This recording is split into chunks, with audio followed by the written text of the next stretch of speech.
We got to cover this. This is so bloody obvious. Chat.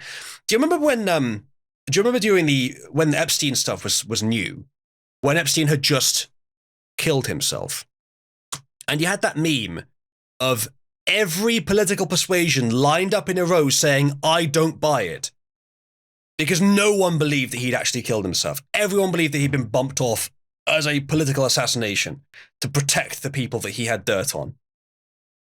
And I still don't think he killed himself. Well, here's one which is literally almost that bad. Ready?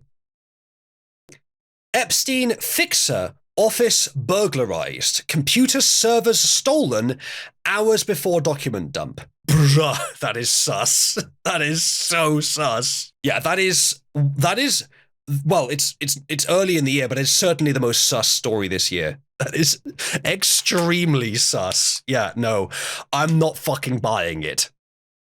Unfortunately, someone else paid for the service of having the servers removed, I expect, so they have bought them, and they have been removed from the public eye. Who knows what was on those servers?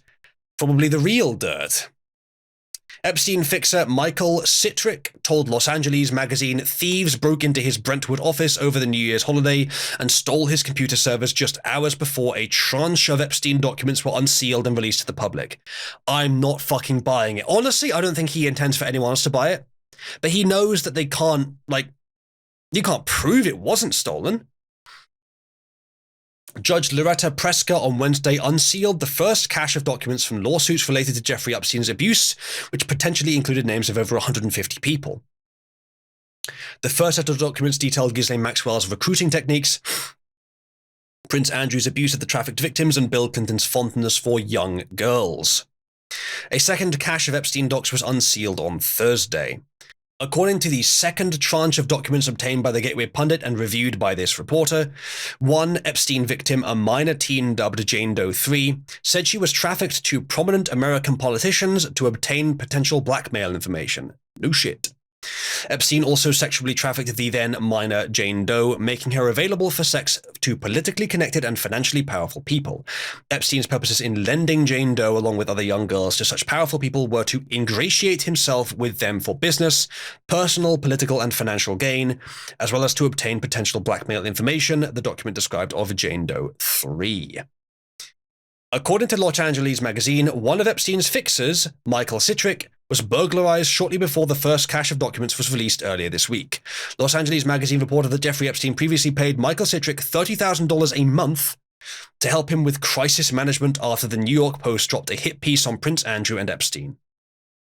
Citrick told Los Angeles magazine that if he still had any documents related to Epstein, they were not on the servers that were stolen. Really? If Epstein documents still existed at his firm, he says, they wouldn't be on anything that was taken, Citrick told Los Angeles magazine. Someone thinks they are. Someone thinks they are. Who? Who was it?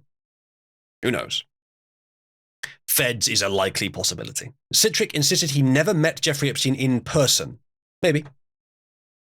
Los Angeles magazine reported Citrick and Company, the global crisis public relations firm, who has a client list of the rich and powerful, including Jeffrey Epstein, was burglarized over the New Year's holiday by thieves who stole company computers just hours before a trove of long-sealed court documents related to the admitted pedophile were released.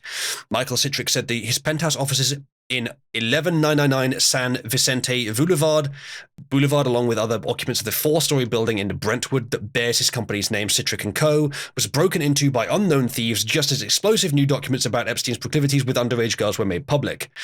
Quote, "It didn't cross my mind," Citrick told Los Angeles magazines over the phone Thursday when asked if he was concerned about the timing of the burglary just hours before a years-long records fight ended when a judge ordered the release of roughly 900 pages of documents from the 2015 federal civil case, Giuffre v. Maxwell.